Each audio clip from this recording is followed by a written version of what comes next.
कब्रिस्तान, जहां जिंदगी के आखिरी सांस भी शांत हो जाती है। लेकिन पाकिस्तान के कराची शहर में एक ऐसा भी कब्रिस्तान था जहां लाशों को भी चैन से सोने नहीं दिया गया, जहां मौत भी अपनी बेहोशी पे रोती थी और इंसानियत शर्म से अपना चेहरा छुपा लेती थी।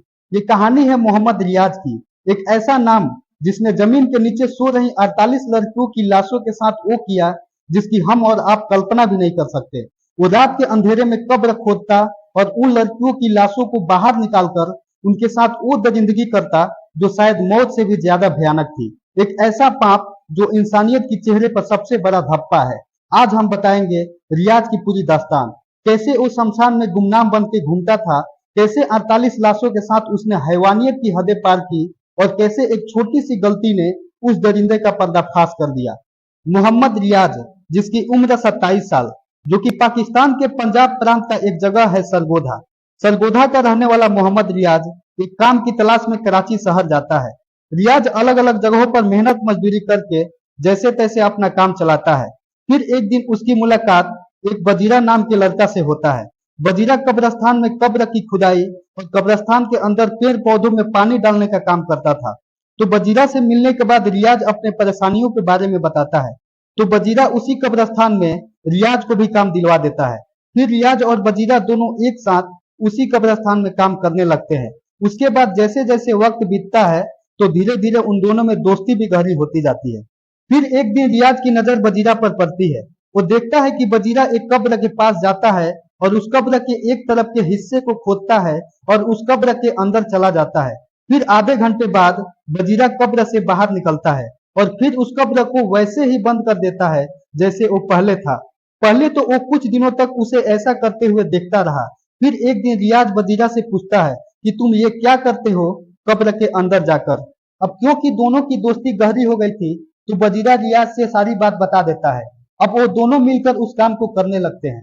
उसके बाद दोनों असर की नमाज, जो कि शाम के 4 से 5 बजे के बीच पढ़ी जाती है, तो दोनों रियाज और बजीरा असर के नमाज का इंतजार करते थे। और उस वक्त जो भी लाश कब्रिस्तान में आती थी तो दोनों ये पता करने में लग जाते थे कि वो लाश किसी लड़की या औरत की है या फिर किसी इंसान की। मुस्लिम धर्म के रीति रिवाज के अनुसार यदि किसी औरत या लड़की की लाश होती है तो उसके कब्र पर एक चादर डाल दी जाती है। तो ये दोनों को लाश को पहचानने के लिए ज्यादा मेहनत भी नहीं करनी पड़ती थी। उस चादर को देखकर दोनों समझ जाते थे कि ये लाश किसी औरत या लड़की की है। साथ ही वे दोनों इस बात पर भी ध्यान देते थे कि उस लाश को असर के वक्त यानी शाम 4 से 6 बजे के बीच दफनाया गया हो, क्योंकि जो लाश असर के नमाज यानी शाम 4 से 6 बजे के बीच दफनाया जाता था वो लाश अभी ताजी होती थी। साथ ही लाश को दफनाने में लगभग 2 से 3 घंटे का समय लगता है। तब तक रात यानी अंधेरा भी हो जाता है और फिर धीरे धीरे सभी लोग कब्रिस्तान से चले जाते हैं। फिर उन दोनों में से एक उस कब्र के पास जाता है और उस कब्र के पैर वाले हिस्से की तरफ से खोदना चालू करता है और बस इतना खोदता है कि उस कब्र में एक आदमी घुस सके। उसके बाद उस कब्र पर पत्थर के स्लैब रखे होते थे ताकि मुर्दे के ऊपर मिट्टी ना गिरे जो उसके ऊपर डाली जाती है।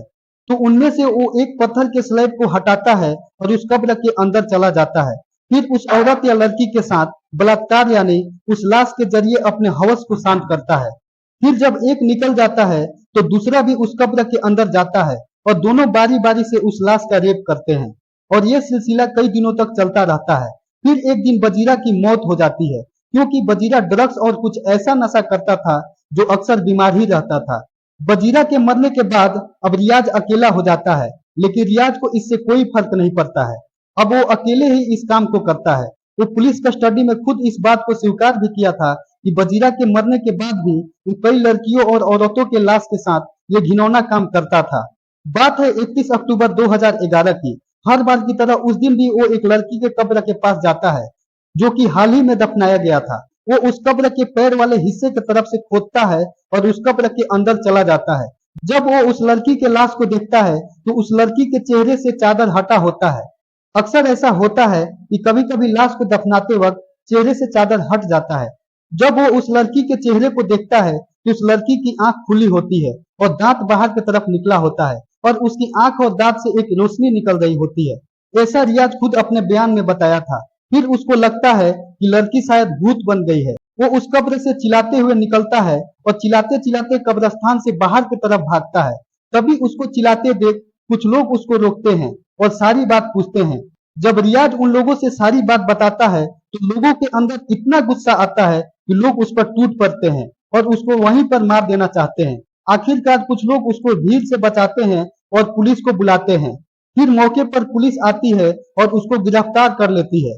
और जब पुलिस उससे पूछताछ की तो उसने कई चौंका देने वाले खुलासे किए।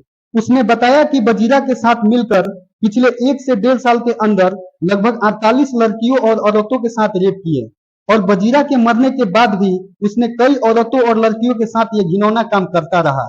और जब भी कब्रिस्तान में किसी लड़की या महिला की लाश आती थी तो वे बहुत खुश होते थे।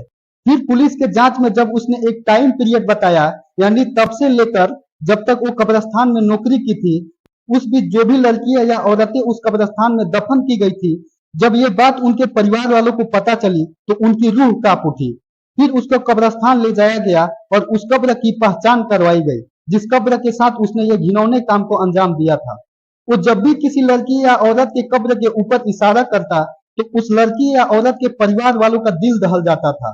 और जो भी परिवार वाले 1 से 1.5 साल के भीतर उस कब्रिस्तान में किसी लड़की या औरत की लाश को दफन किए थे, ये सोचकर उनकी रूह कांप जाती थी कि कहीं वो मेरे लड़की या औरत के कब्र के ऊपर इशारा न कर दे।